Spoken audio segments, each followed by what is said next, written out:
This lecture will cover several criticisms of utilitarianism, as well as some common arguments given by utilitarians as to how they might be able to respond to these objections. Page numbers for the objections, as discussed in the driver text, are listed throughout the lecture.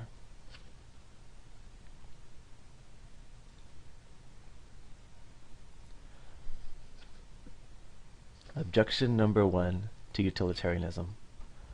Aren't there other intrinsic goods besides creating pleasure and avoiding pain? One common objection to utilitarian philosophers is the objection which states, aren't there other intrinsic goods besides creating pleasure and avoiding pain? For the utilitarian, everything that has ethical value has that value because of its relationship to the pleasure and pain that it causes. But could there be things that are valuable even if they don't cause pleasure or alleviate pain? Possible things that fit this category include knowledge, beauty, and freedom. Is knowledge valuable in itself, or is it just valuable because I can use it to contribute to my and others' happiness and to limit our suffering? Is freedom valuable in itself, or only valuable because we are happier if we are free? If you believe that these are values in themselves, then you disagree with the utilitarian that all moral value can be reduced to the pleasure and the pain caused.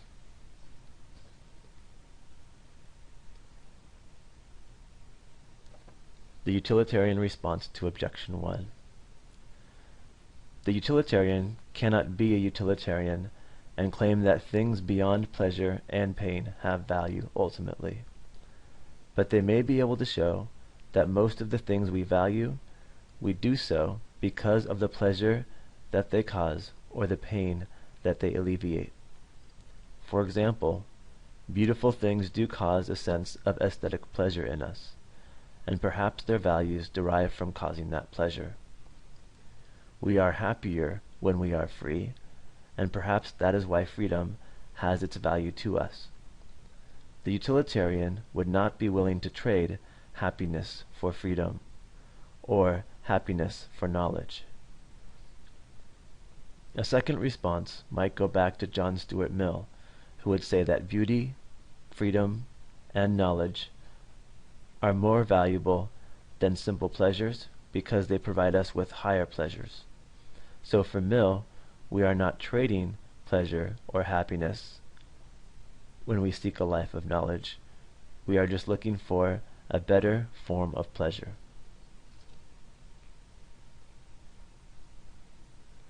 Objection number 2.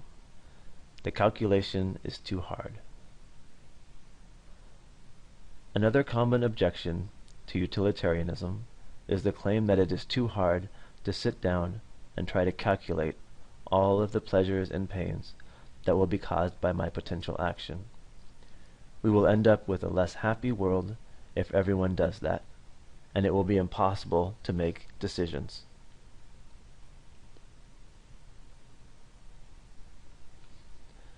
Utilitarian reply to Objection 2.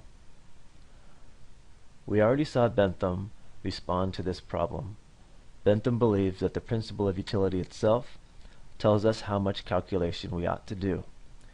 We should only do as much calculation as is likely to help us make a better choice.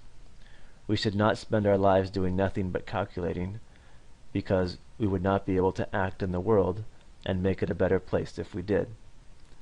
At the same time, we should not ignore the likely effects of pain and pleasure on the people we affect, and doing a formal calculation might even be the right choice in cases where decisions have very serious consequences, such as going to war or creating laws about marriage and divorce. In those cases, Bentham probably would say that it would be irresponsible not to try to spend a good amount of effort measuring the consequences of those actions.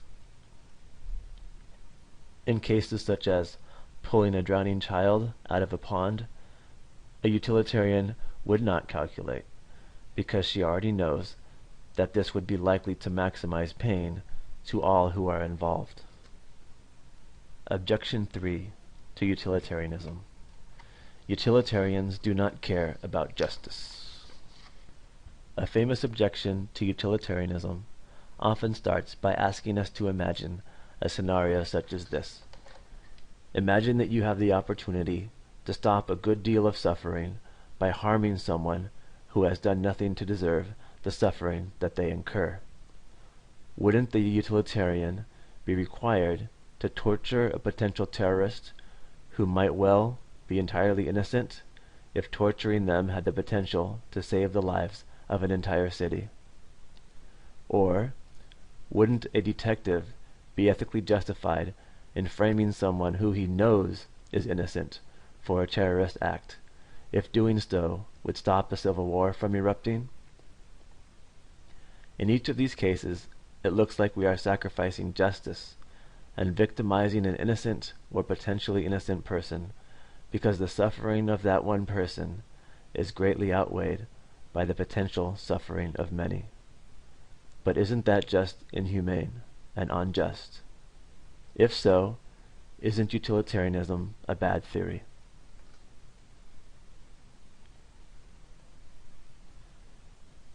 The utilitarian reply to Objection 3. Utilitarians have given many different types of replies to arguments such as this. One reply has been simply to agree with the objection and to say that sometimes, though perhaps not very often, we do have to make sacrifices for the greater good of the world. The reality is that every war, for example, involves the death and suffering of innocent people.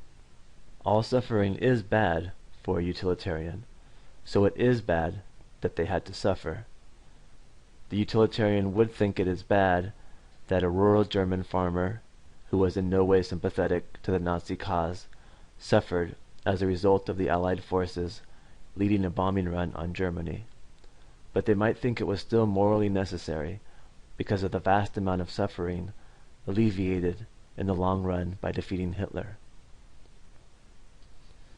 The basic problem of these kinds of examples is based on the issue that utilitarianism is a game of numbers, and to maximize pleasure for all can mean victimizing others.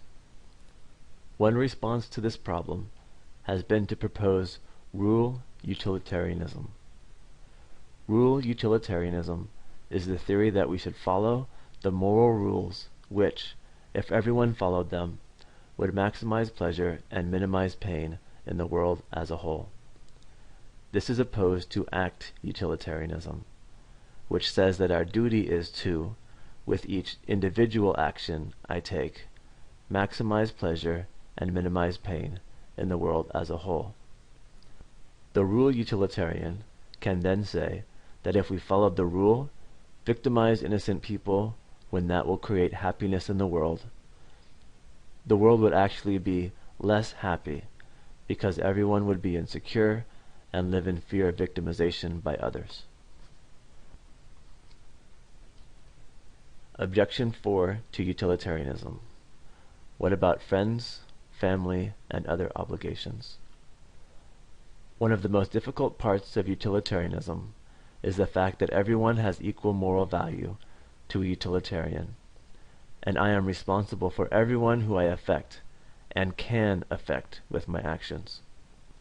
Imagine that an American family has reserved $300 to throw a birthday party and buy presents for their daughter on her birthday. The utilitarian would have to ask, what use of this $300 would maximize pleasure and minimize suffering in the world? Chances are very strong that throwing a potluck and buying a $10 present for their daughter would be the utilitarian choice. After all, the $290 left over could be given to a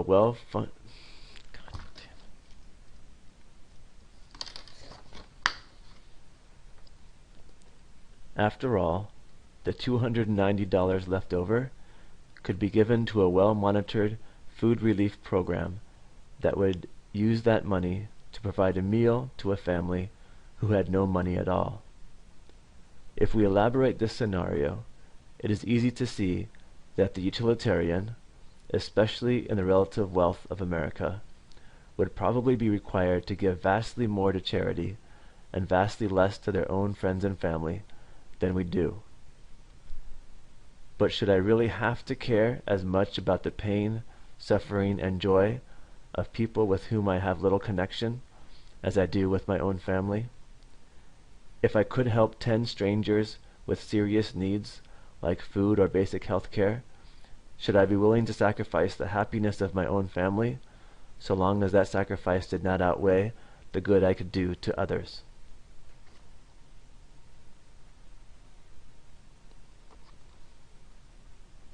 The Utilitarian Response to Objection 4. Most utilitarians have responded to this objection by simply agreeing with it, and saying that being ethical is hard to do, but it is still the right thing to do. In some cases, I will be in a much better position to help my family than to help other people, and in those cases, I should help my family. If I had to choose between buying a birthday present for my daughter or buying one for a stranger, I should probably choose my daughter, because she would suffer more than a stranger would because of the special relationship that parents have to their children. But what if I had the chance to help build a life-saving medical clinic in an impoverished country, and I could only do that if I moved my own family to a smaller house in an area where the schools were less safe? In this case, weighing the benefits of lives saved relative to the disadvantage to my family might well force me to make a difficult choice and to help the people I do not even know. To this, a utilitarian might reply simply that treating all humans as having equal value is difficult to do, but is still the right thing. Unlike Aristotle, the utilitarian does not necessarily conclude that living the moral life is the same as living the life of my own happiness.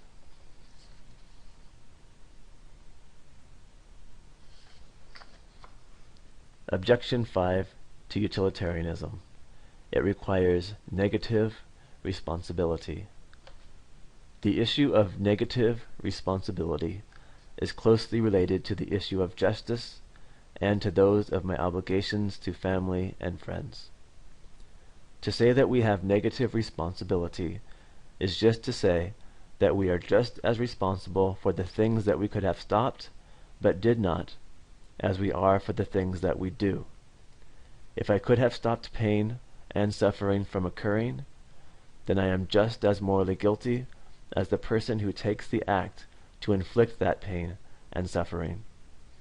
A utilitarian is a consequentialist, and a consequentialist says that the results of my actions are what matters.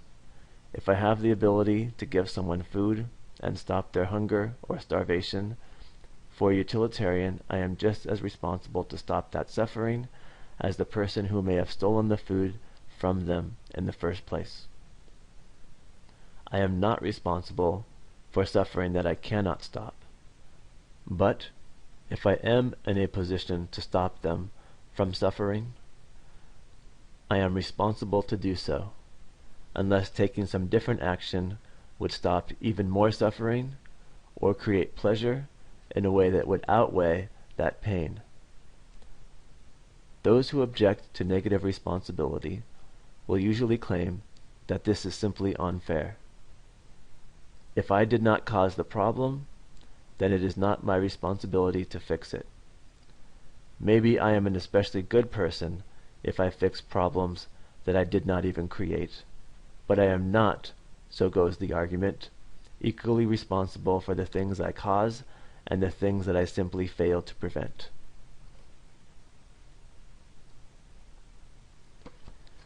The utilitarian reply to Objection 5.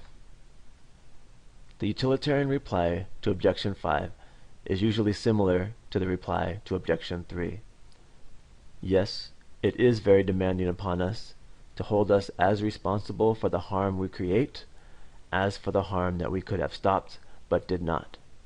But that is because being ethical is hard. The line between what I did and what I failed to prevent is difficult to demarcate. In many cases, I am in a better position to stop suffering by focusing on my own actions instead of problems outside of that. But if I can alleviate more suffering by fixing problems that I did not create, then that is what I should do. It is the potential to cause joy and to end sorrow that matters, regardless of who created the problem in the first place. This ends Lecture 4 on Utilitarianism.